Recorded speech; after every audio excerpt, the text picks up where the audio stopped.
Hello students, कैसे आप सभी लोग। उम्मीद है कि आप सभी लोग अच्छे होंगे। रेलवे इंजीनियरिंग के 19th लेक्चर में हम डिस्कस करने वाले हैं बकलिंग ऑफ रेल्स के बारे में। इस लेक्चर में हम बकलिंग ऑफ रेल्स के कंसेप्ट को समझेंगे, उसके कुछ कॉजेज़ के बारे में जानेंगे और साथ ही साथ इस प्रॉब्लम को रोकने के लिए हम उसके कुछ प्रिवेंशंस के बारे में भी डिस्कस करेंगे। जी, रेलवे इंजीनियरिंग का रेल्स यूनिट का एक छोटा सा टॉपिक है जिससे रिगार्डिंगली आपको एग्जाम में 2 मार्क्स के क्वेश्चन आ जाते हैं। तो चलिए बिना टाइम वेस्ट किए इस लेक्चर को शुरू करते हैं और डिटेल में पढ़ते हैं बकलिंग ऑफ रेल्स के बारे में। Buckling of rails. सबसे पहले हम बकलिंग ऑफ रेल्स के कंसेप्ट को समझने की कोशिश करते हैं। Buckling of rails is the lateral bending of rails due to insufficient gaps for expansion of rails in hot weather. Buckling of rail क्या होता है? सबसे पहले मैं आपको जो है लिटरल बेंडिंग के बारे में बताता हूँ। जब भी हमारे ट्रैक में कोई हॉरिजॉन्टल मूवमेंट होगी या हॉरिजॉन्टल एक्शन होगा उसे हम कहेंगे लेटरल एक्शन। और जो लॉन्गिट्यूडनली एक्शन होता है वो होता है इसके जो है अलोंग, यानी कि लेंथ वाइज जो एक्शन होगा वर्टिकली, तो उस चीज़ को हम कहेंगे लॉन्गिट्यूडनल एक्शन। तो आपको लॉन्गिट्यूडनल और लेटरल में जो है कंफ्यूजन नहीं होनी चाहिए। लॉन्गिट्यूडनल होता है रेल के अलोंग, यानी कि रेल के लेंथ वाइज। तो जो होता है लेटरल एक्शन वो होता है इसके हॉरिजॉन्टल, यानी कि लेफ्ट और राइट में जो एक्शन होगा उसे हम कहेंगे लेटरल एक्शन। तो बकलिंग ऑफ रेल क्या है? Lateral bending of rails. जब हमारी रेल में लेटरल बेंडिंग आ जाती है तो उस जो है डिफेक्ट को हम कहते हैं बकलिंग ऑफ रेल्स। ये क्यों आती है? Due to insufficient gaps for expansion of rails in hot weather. आपको पता है कि हॉट वेदर में हमारी जो कंक्रीट होती है, मेटल होती है, स्टील होती है, ये सभी जो है एक्सपैंड करने की कोशिश करते हैं और सर्दी में ये जो है श्रिंक होने की कोशिश करते हैं। इसलिए हमने जो है रेल सेक्शन में या फिर आपने बिल्डिंग्स में भी देखा होगा या रिजिड पेवमेंट में भी देखा होगा, जो रोड होते हैं हमारे सीमेंट के, उसमें भी हमने एक्सपेंशन गैप प्रोवाइड किया होता है। वो इसीलिए प्रोवाइड किया होता है ताकि अगर गर्मी में हमारी कंक्रीट जो है एक्सपैंड हो, या फिर हमारी रेल जो है, रेल में इसलिए गैप प्रोवाइड है ताकि रेल हमारी एक्सपैंड हो तो उसे स्पेस मिल जाए एक्सपैंड होने के लिए। रेल सेक्शन में हमने एक्सपेंशन जॉइंट प्रोवाइड किए होते हैं, जहाँ पर कि हम रेल सेक्शन में जॉइंट प्रोवाइड करते हैं वहाँ पर एक्सपेंशन गैप प्रोवाइड किया होता है। लेकिन कई बार ऐसा होता है कि वो गैप बहुत ही कम होता है। इसके कारण ही जब हमारी रेल हॉट वेदर में एक्सपैंड होती है तो उसे स्पेस नहीं मिलती एक्सपैंड होने के लिए। इस वजह से वो अपनी पोजीशन से हिल जाती है हॉरिजॉन्टली, यानी कि लेटरल बेंडिंग हो जाती है उसकी। या तो वो अंदर की तरफ बेंड होगी, जैसे जे वाली अंदर की तरफ बेंड हुई है, और जे वाली जो है बाहर की तरफ बेंड हुई है। रेल सेक्शन जो इसका है, जहाँ पर आप लेटरल बेंडिंग देख सकते हो, जे होती है जब हमारा कम एक्सपेंशन गैप होता है। The track is displace from their original position due to this defect. इस डिफेक्ट के कारण हमारा जो ट्रैक या फिर रेल सेक्शन होता है वो अपनी असली जगह से जो है हिल जाता है, डिस्प्लेस हो जाता है। दिस डिफेक्ट में टेक प्लेस ऑन टेंजेंट और कर्व्स मोस्टली।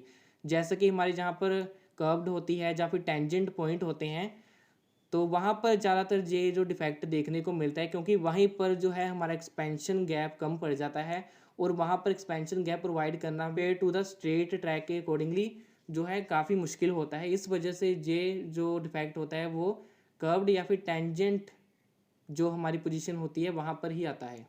कॉजेज। अब इसके कुछ कारण के बारे में जान लेते हैं कि ये क्यों होता है। सबसे पहला कारण तो मैंने आपको बता ही दिया था, उसके बारे में भी पढ़ लेते हैं।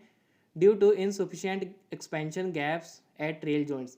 वही मैंने जैसे आपको बताया कि रेल जॉइंट पर जहाँ पर हमारे पास कम एक्सपेंशन गैप होता है वहाँ पर ये जो प्रॉब्लम आती है, और मोस्टली इसी वजह से ही ये प्रॉब्लम आती है।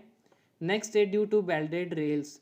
हम क्या करते हैं कि रेल जॉइंट जो होते हैं, आपने पिछले वीडियो में रेल जॉइंट में देखा होगा कि अलग अलग तरह के रेल जॉइंट होते हैं। मोस्टली इंडिया में वेल्डेड रेल जॉइंट ही जो है अपनाए जाते हैं, यूज़ किए जाते हैं।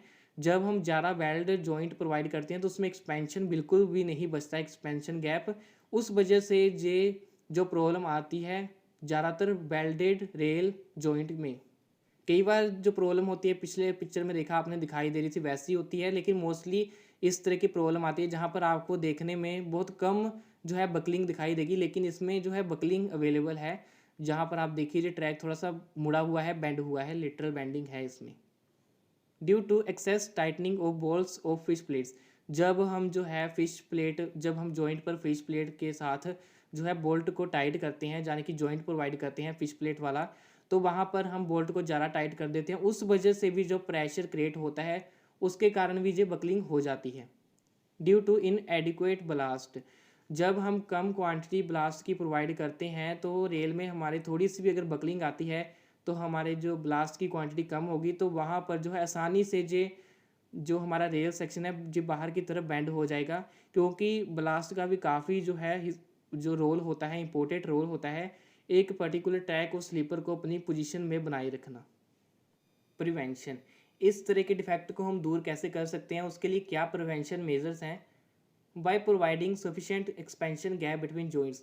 जब भी हमने रेल जॉइंट में जो है एक्सपेंशन गैप प्रोवाइड करना है तो वो सफिशेंट होना चाहिए कि हमारी रेल जो है वो आसानी से एक्सपैंड हो सके हॉट वेदर में, और सर्दियों में जो है वो श्रिंक हो सके, तो उसके बावजूद भी उस गैप की वजह से कोई प्रॉब्लम ना आए। By reducing the number of welded joints, हमें कोशिश करनी है कि कम से कम वेल्डेड जॉइंट हम जो है प्रोवाइड करें एक रेल ट्रैक में, क्योंकि हम जितने कम वेल्डेड जॉइंट रखेंगे उतने ज़्यादा हमारे जो हैं बीच में दूसरे जो फिश प्लेट वाले जॉइंट आएंगे, जिसकी वजह से हम उसमें एक्सपेंशन गैप प्रोवाइड कर पाएंगे। बाय प्रोवाइडिंग स्टील स्लीपर्स, जो हमारे स्टील स्लीपर्स होते हैं वो अच्छी तरह से रेल को अपनी पोजीशन में बनाए रखते हैं, इसलिए हमें कोशिश करनी है कि स्टील स्लीपर्स हम ज़्यादा से ज़्यादा यूज़ करें अगर हो सके, क्योंकि इससे यूज़ करने से हमारी जो कॉस्ट है वो इंक्रीज़ हो जाती है। नेक्स्ट लेक्चर्स में हम अलग अलग तरह के स्लीपर्स के बारे में भी पढ़ेंगे, जो आने वाले फ्यूचर में लेक्चर्स हम देखेंगे, उसमें हम इन सभी के टाइप्स के बारे में पढ़ेंगे कि स्लीपर्स कितने टाइप के होते हैं और उनकी जो क्या फंक्शन होते हैं, उनकी क्या इंपॉर्टेंस है, उन सब के बारे में पढ़ेंगे। By proper lubricating fish plate, हमें कोशिश करनी है कि फ़िश प्लेट में प्रॉपर लुब्रिकेंट हो, जिसकी वजह से अगर ये हमारा रेल सेक्शन एक्सपैंड हो तो वो आसानी से जो है बाहर की तरफ एक्सपैंड हो सके, जो हमने एक्सपेंशन गैप प्रोवाइड किया है। अगर उसमें जो है लुब्रिकेंट नहीं होगा तो फ्रिक्शन की वजह से जो हमारी फ़िश प्लेट्स भी ख़राब होंगी और उसकी पोजीशन भी जो है ट्रैक की वो ख़राब होगी। इसी के साथ जो हमारे बोल्ट्स होते हैं, फ़िश प्लेट होते हैं, उसमें भी प्रेशर जनरेट होगा, जिसके कारण वो ब्रेक भी हो सकते हैं। By redesigning rail section and formation, अगर ये प्रॉब्लम कहीं पर बार बार आती है तो हम उसका रीडिज़ाइन कर सकते हैं उस रेल सेक्शन को, या फिर उस फॉर्मेशन को, वहाँ पर हम जो भी कमियां हैं उसे दूर कर सकते हैं अगर ये बार बार प्रॉब्लम आ रही है। मुझे उम्मीद है कि ये लेक्चर आपको समझ आया होगा। अगर आपका इससे रिगार्डिंग कोई क्वेश्चन या क्वेरी है तो आप नीचे कमेंट कर सकते हो। इस लेक्चर के नोट्स का लिंक आपको डिस्क्रिप्शन में मिल जाएगा। रेलवे इंजीनियरिंग के सभी प्रीवियस लेक्चर्स को मिलाकर हमने एक प्लेलिस्ट तैयार की है, जिसका लिंक भी आपको डिस्क्रिप्शन में मिल जाएगा। वहाँ पर क्लिक करके आप हमारे सभी रेलवे इंजीनियरिंग के लेक्चर्स देख सकते हो। नेक्स्ट लेक्चर में भी हम एक इंपॉर्टेंट टॉपिक कवर करने वाले हैं, जिसे मिस ना करने के लिए और साथ में और भी सिविल इंजीनियरिंग से रिलेटेड वीडियोस देखने के लिए आप मेरे चैनल को सब्सक्राइब कर लीजिए। Thank you.